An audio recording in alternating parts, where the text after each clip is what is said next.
اگر سب کچھ پہلے سے لوح و قلم میں محفوظ ہے تو پھر کوشش کی کیا ضرورت ہے؟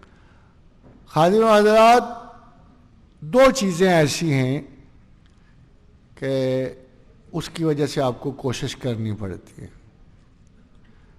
ایک تو یہ کہ امینڈمنٹس ممکن ہیں، حالات و واقعات کے ساتھ اس تقدیر عالم میں امینڈمنٹ ممکن ہے، دعا کے ساتھ امینڈمنٹ ممکن ہے.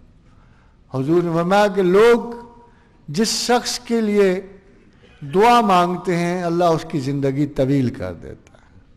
حضور نے فرمایا کہ ہو سکتا ہے کہ دنیا کی عمر آدھا دن اور بڑھ جائے. پوچھا گیا حضور کتنی، آدھا دن کتنی؟ فرمایا 500 برس. اب دیکھا آپ نے کہ تقدیر لکھے جانے کے باوجود کمی اور بیشی ہو سکتی ہے. فرمایا ایک بلا آ رہی ہے اور اگر آپ نے دعا مانگی ہے وہ بلا لٹک جائے گی، وہ آپ تک نہیں پہنچے گی.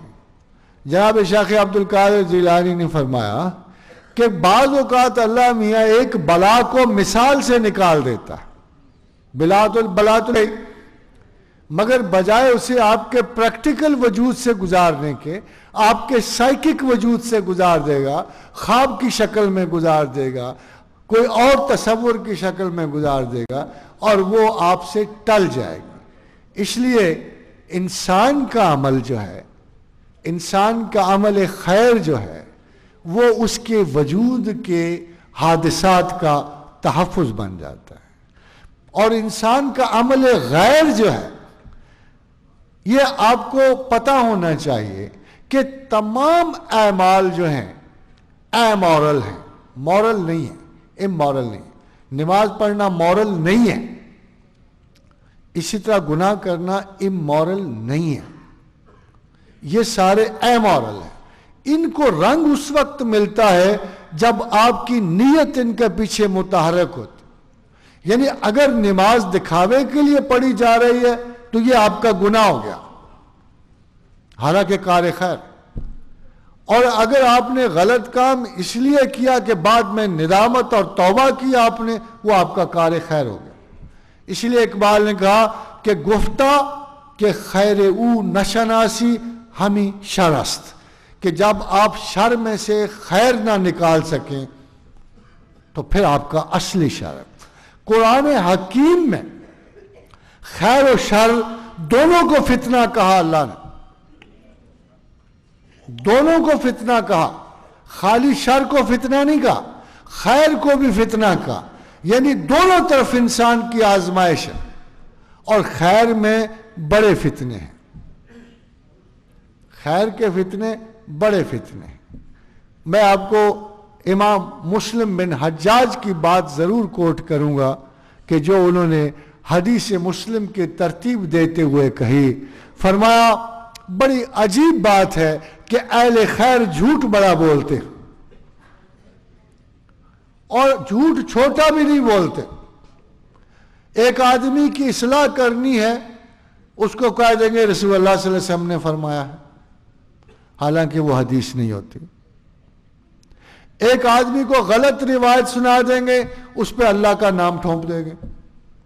ایک غیر معقول بات کر کے اسے خدا و رسول کے نام سے منسوب کر دیں گے. یہ بہت بڑے بڑے گناہ ہیں جو بظاہر خیر کے لیے کیے جاتے ہیں. روایت خرافات میں کھو گئی. یعنی آج کے مذہب میں سب سے بڑا نقص یہ ہے، آج کے علماء میں سب سے بڑا نقص یہ. ایک عالم سے نے پوچھا کہ آپ یہ جو بات کہہ رہے ہو اتنی ناقص اور غلط ہے کہ یہ تو کبھی بھی حدیث نہیں ہو سکتی. کہا کہ تمہیں نہیں پتا، ہمیں یہ پتا ہے کہ لوگوں کی خیر کے لیے اگر تھوڑا سا اس قسم کا جھوٹ بھی بول دو تو ٹھیک ہے. میں نے کہا کل جب وہ اس کی تصدیق کرے گا اور یہ غلط لگے گی تو وہ آپ کو بھی جھوٹا سمجھے گا، تو آپ جس رسول کے تابع ہو اس کو بھی جھوٹا سمجھے گا، اور جس خدا کی عبادت کرے اس کو بھی جھوٹا سمجھے گا. یعنی اتنا بڑا غلطی کا امکان پیدا ہوتا ہے غلط روایت کوٹ کرنے سے. فار ایگزامپل ایک چھوٹی سی بات اور سن لیجیے، یہ آپ لوگوں میں بڑا ایک وظیفہ آپ کو دیا جاتا ہے کہ یہ وظیفہ پڑھ لو جی 40 دن 126 مرتبہ. آپ کی مراد پوری ہو جائے. آپ 40 دن 126 مرتبہ پڑھ کے اب مراد پوری ہونے کے انتظار میں ہیں. وہ مراد تو پوری نہیں ہوئی, مزید نامرادی پڑ گئی اوپر. آپ کا اعتبار کس چیز سے اٹھے گا؟ آپ کا اعتبار اس وظیفے سے جو بہرحال کسی نہ کسی قرآنی آیت پہ مشتمل ہو. 40 دن سے اٹھے گا, اس عالم سے اٹھے گا, اس دین سے اٹھے گا, پوری خدائی سے اٹھ جائے. اکثر میں نے لوگوں کو سنا بڑے وظیفے کیے جی, اللہ صلاح کی ہوتا تو میری گال نہ سن لینا, اللہ صلاح ہوتا تو کوئی میری گال سنتا نا, بڑے وظیفے کی. یہ ایک پرابلم ہے, یہ ایک مسئلہ ہے کہ جب آپ عبادات کا رخ ہی صحیح نہیں رکھتے تو اوہام, وساوس اور بے یقینی کے رخ اور بے اعتباری کے رخ کھل جاتے ہیں. اس کے بعد آپ خدا کی بات پہ نہیں اعتبار کرو گے. پورے زمانے میں کوئی جادو کا ماہر ڈھونڈے گے, کوئی آسیب کا ماہر ڈھونڈو گے, کوئی تعویذ کا ماہر ڈھونڈو گے, اور ان سے یہ کام کراتے کراتے دین سے اتنی دور چلے جاؤ گے کہ خدا اور آپ کے درمیان سوائے حجاب کے کچھ باقی نہیں رہے گا.